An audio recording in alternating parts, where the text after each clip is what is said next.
नमस्कार, किस्सा यूपी का देख रहे हैं आप। मैं हूं आपके साथ पूजा। 3 कृषि कानूनों को वापस लिए जाने के बाद किसान आंदोलन खत्म हो गया था। इसके बाद राकेश टिकैत भी किसी आंदोलन में नजर नहीं आ रहे थे, पर अचानक से बिल से बाहर आए हैं टिकैत साहब। फिर से दिल्ली के जंतर मंतर में किसान महापंचायत का आयोजन किया गया। दूर दराज के किसानों को न्योता दिया गया। हालांकि ये प्लान पूरी तरह से फेल रहा, पर राकेश टिकैत बड़े एक्टिव नजर आ रहे हैं। पुलिस से नोकझोंक भी करते नजर आए, अपने आप को हिरासत में भी दे दिया। साथ ही अब कैमरे के सामने आकर बड़े बड़े बयान भी देने लगे हैं। पर आखिर ऐसी क्या बात है कि लंबी नींद से जागे हैं टिकैत साहब? क्या 2024 चुनाव याद आ गया? क्या किसानों के नाम पर एक बार फिर से आंदोलन जीवी सियासत करने लगे हैं? आज इसी किस्से पे चर्चा करेंगे। बातचीत के लिए मेरे साथ स्टूडियो में मौजूद हैं कैपिटल टीवी के सीनियर एडिटर राजीव जी। राजीव जी, बहुत बहुत स्वागत है आपका। धन्यवाद। अचानक से ही टिकैत गैंग फिर से क्यों एक्टिव हो गया? क्या मोटिव हो सकता है?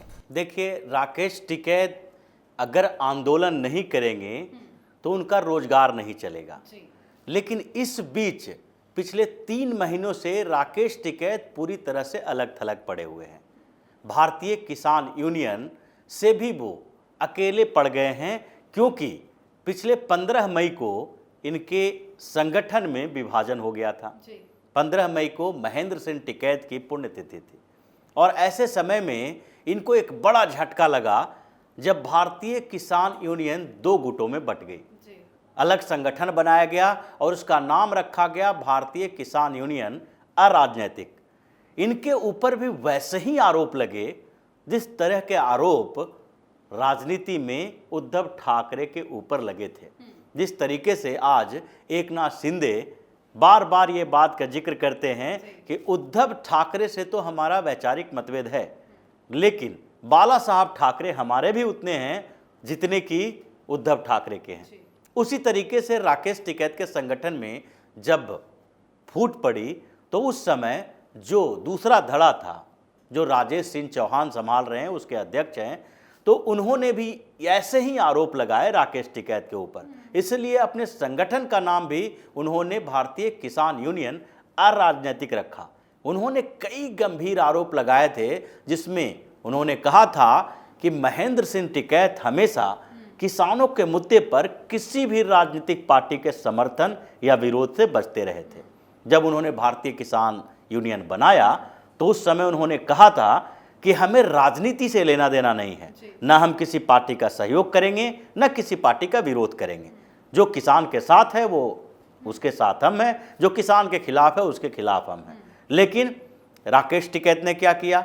इनकी मंशा तो शुरू से ही पता था। ये चुनाव भी लड़ चुके हैं, बसपा में भी रह चुके हैं, लेकिन कहीं भी सफलता नहीं मिली। अब इस बीच उन्हें ऐसा लगा कि वो राष्ट्रीय स्तर के एक नेता बनते जा रहे हैं, जब कृषि कानूनों के खिलाफ आंदोलन चला।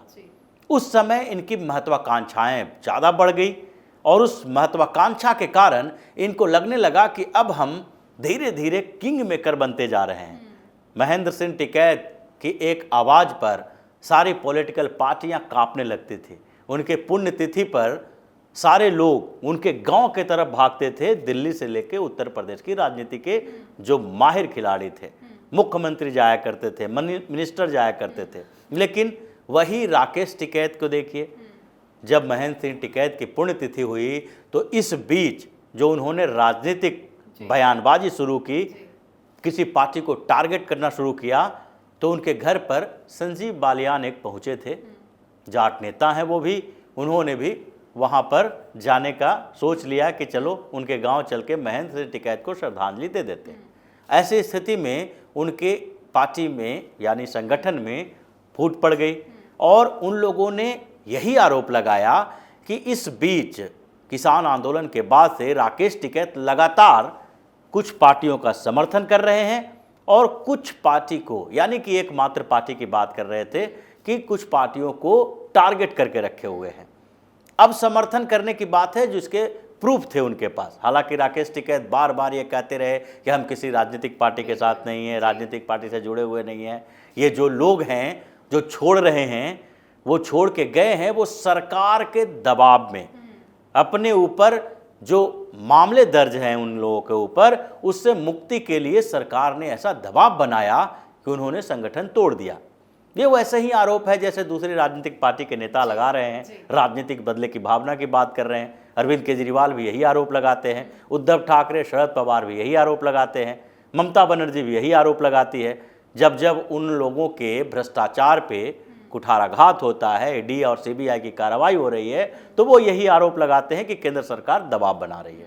तो उसी तरीके से राकेश टिकैत ने भी दबाव बनाया कि ये लोग इसीलिए भागे हैं क्योंकि इनके खिलाफ मामले हैं जिसको खत्म कर दिया जाएगा संगठन तोड़ने के बाद। लेकिन असलियत क्या है? असलियत यही है कि राकेश टिकैत को उस विभाजन से बहुत बड़ा झटका लगा। ये छोटा मोटा झटका नहीं था। अभी तक उनका विरोध अलग अलग जगहों पे होता था, लेकिन अगर मुजफ्फरनगर, मेरठ और बुलंदशहर, इन पूरे पश्चिम उत्तर प्रदेश के इलाकों में जो भारतीय किसान यूनियन के नेता थे वो इनसे अलग हो जाते हैं, यानी जो पूरा जाट लैंड है उन जाट लैंड में भी इनकी नहीं चलती है, इनके सहयोगी भाग जाते हैं, तो एक बड़ा झटका था। इसलिए उस झटके से उबर नहीं पा रहे थे। लग रहा था ये कोमे में चले गए हैं, बिल्कुल शांत हो गए थे। अब शांत हो गए, क्या कर सकते हैं, यही लग रहा था कि अब क्या करें, अब क्या करें। हाईलाइट होने के लिए मीडिया वाला जब सवाल करता था तो उसी पे सवाल आके अटक जाता था कि भाई राजेश सिंह चौहान फिर से ऐसा आरोप लगा रहे हैं। राकेश टिकैत के ऊपर कई आरोप ऐसे लगे फंडिंग को लेकर भी। इनके अपने ही नेताओं ने, यहाँ तक कि संयुक्त किसान मोर्चा के नेताओं ने इनके ऊपर आरोप लगाया कि ये पार्टी से फंड लेते हैं, कांग्रेस के फंड से जी रहे हैं। ममता बनर्जी ने भी पैसा खिलाया था। यह आरोप गलत भी नहीं कह सकते, क्योंकि ममता बनर्जी के विधानसभा चुनाव के समय में पश्चिम बंगाल में राकेश टिकैत गए थे पश्चिम बंगाल में भारतीय जनता पार्टी के खिलाफ प्रचार करने के लिए। वहां पर एयरपोर्ट पर इनको रिसीव करने के लिए टीएमसी के नेता आ रहे हैं। फिर भी इनका कहना था कि नहीं, हम तो प्रचार करने के लिए आए हैं, किसानों को एकजुट करने के लिए आए हैं, हम किसी के खिलाफ नहीं हैं। अगर किसी के समर्थन में हो तो दूसरे के खिलाफ ही हो। अगर टीएमसी वर्सेस बीजेपी वहां पर चल रहा है तो आप टीएमसी के सपोर्ट में नहीं हो, बीजेपी के खिलाफ हो, तो किसी को तो सपोर्ट करने के लिए कहोगे। उसी तरीके से हर जगह इनका जो नकाब ओढ़े हुए थे वो एक्सपोज हो गया, और उत्तर प्रदेश विधानसभा चुनाव के समय तो पूरी तरह से ये बेनकाब हो गए।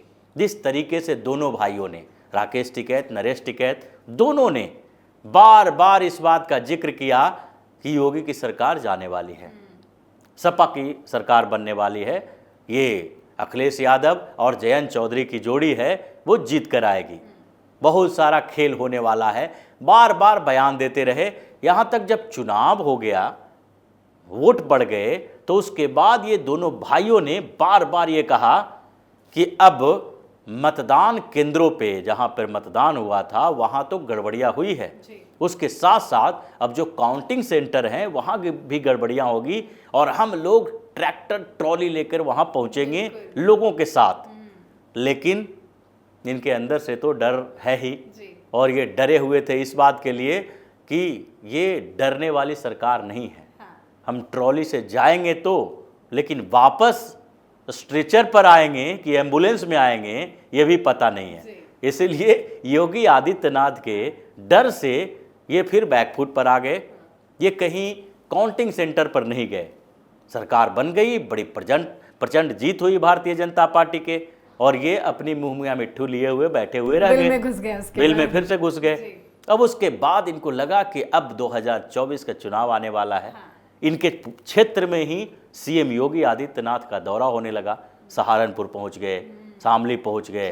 पश्चिम उत्तर प्रदेश में सीएम योगी आदित्यनाथ ने कमान संभाल ली है कि भारतीय जनता पार्टी को उसी टिकैत के घर में घुसकर हराएंगे, और जयंत चौधरी और टिकैत ये जो पूरे गुटबाजी किए हुए हैं कि जाटों का वोट भारतीय जनता पार्टी को न मिले, उसके खिलाफ अब योगी आदित्यनाथ पहुंच गए।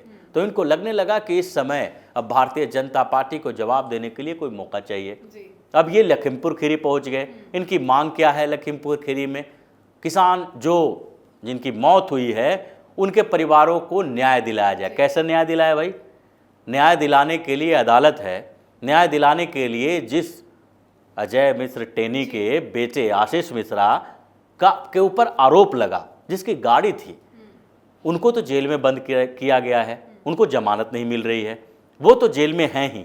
तो ऐसी स्थिति में अगर बेटे ने कुछ गुनाह भी किया है, अदालत उसको देख लेगी, लेकिन उसकी सजा बाप को क्यों मिले? क्या राकेश टिकैत अगर यहाँ पर प्रदर्शन करने आए दिल्ली में, तो उसके बदले दिल्ली पुलिस को इनके गिरफ्तार करने के साथ साथ इनके घर पे छापेमारी कर देनी चाहिए, इनके भाई को भी गिरफ्तार कर लेना चाहिए? ऐसा नहीं होता है, इस चीज़ को समझना चाहिए राकेश टिकैत को। लेकिन फिर भी 75 घंटे का धरना लखीमपुर खीरी में जाकर देंगे, उसके बाद फिर दिल्ली में महापंचायत की घोषणा करेंगे, एमएसपी पर भी सवाल पूछेंगे, एमएसपी पर सवाल पूछेंगे। ये अभी तक एमएसपी को लेकर चर्चा नहीं कर रहे थे। इनका आंदोलन शुरू हुआ था कृषि कानूनों के खिलाफ, एमएसपी कहीं मुद्दा था ही नहीं। इससे पहले की सरकारें भी चली है, कांग्रेस की सरकार में तुम्हारा एमएसपी याद नहीं आ रहा था? उस समय ये तो नहीं था कि राकेश टिकैत बच्चे थे। ये कह रहे होंगे तेजस्वी यादव जैसे कहते हैं कि जिस समय घोटाला हो रहा था मेरी दाढ़ी मूछें नहीं थी, अब सारा का सारा घोटाला लालू यादव ने किया। ये तो नहीं कह सकते कि कांग्रेस की जब सरकार चल रही थी 10 सालों तक लगातार यूपीए 1 और यूपीए 2 में, तो उस समय राकेश टिकैत बच्चे थे, इनको समझ नहीं थी कि एमएसपी क्या होता है, गन्ना का मूल्य कैसे मिलता है। लेकिन ये लोगों ने उस समय कोई मांग नहीं की, अब निकलकर बाहर आए हैं। अब इसका परिणाम भी राकेश टिकैत को भुगतना पड़ रहा है। ऐसे देखा जाए तो राकेश टिकैत के खिलाफ कितने मुकदमे चल रहे हैं। उनके गांव के मुखिया हैं, उनके ऊपर अवैध कब्जा का, जमीन पर अवैध कब्जा का आरोप लगा चुके हैं। अब सबसे बड़ी बात यह है कि ये लोग भारतीय जनता पार्टी से बौखलाए क्यों हैं? जो राकेश टिकैत जैसे लोग हैं उनको चिढ़ क्यों है भारतीय जनता पार्टी की सरकार से? आखिरकार सपा से क्यों इतनी दोस्ती है, बसपा से क्यों दोस्ती है, कांग्रेस से क्यों दोस्ती है? क्योंकि इन लोगों ने उसी समय ये सारा कांड किया है, जमीनों पर कब्जा की है, अपने इतने करोड़ों की संपत्ति बनाई है। कोई ऐसे जमींदार परिवार के तो थे नहीं। ऐसा भी नहीं है कि राकेश टिकैत महेंद्र सिंह टिकैत का, जो महेंद्र सिंह टिकैत के समय भी देखा जाए तो ये बहुत बड़े इंडस्ट्रियलिस्ट हैं, ये तो किसान ही थे। और इसलिए उनके आसपास के लोग इनका साथ नहीं देते हैं, क्योंकि वो जानते हैं कि राकेश टिकैत का जो घर बना हुआ है वो काली कमाई का ही परिणाम हो सकता है। इतना बड़ा घर तो किसान कोई नहीं बना सकता, इसलिए इनको कहा जाता है किसान है ही नहीं। बड़ी बड़ी गाड़ियों से चलना, ये जो गुंडागर्दी इन लोगों ने की, टोल टैक्स के लिए टोल प्लाजा पे हंगामा करना, उससे वसूली करना, टोल पे कभी भी हंगामा कर देते थे। इसलिए क्योंकि अगर तुम मंथली पैसा नहीं पहुंचाओगे तो 2 दिन तक डिस्टर्ब कर देंगे, तो तुम्हारा करोड़ों का नुकसान हो सकता है। वो तो हर दिन की कमाई खाता है, अगर रोड जाम कर देंगे, गाड़ी पास नहीं होगी तो उसको टैक्स मिलेगा नहीं, टोल टैक्स। तो इसलिए इन लोगों की वसूली खत्म हो चुकी है, इन लोगों के पास अब कोई काम बचा नहीं है। अब ऐसी सरकार के खिलाफ तो जाएंगे ही जो सरकार इसका पूरा धंधा पानी बंद करके रखा हुआ है। अब इनके जो पुराने पाप हैं, जो इन लोगों ने कब्जा करके रखा है, जो संपत्ति बनाई है, जो अवैध तरीके से जमीन पर कब्जा करके रखा है, अपने गांव के तालाब को भरवा के अपना घर बना लिए, ये सारे जो हैं वो धीरे धीरे सामने आ रहे हैं और उसके खिलाफ मुकदमा चल रहा है।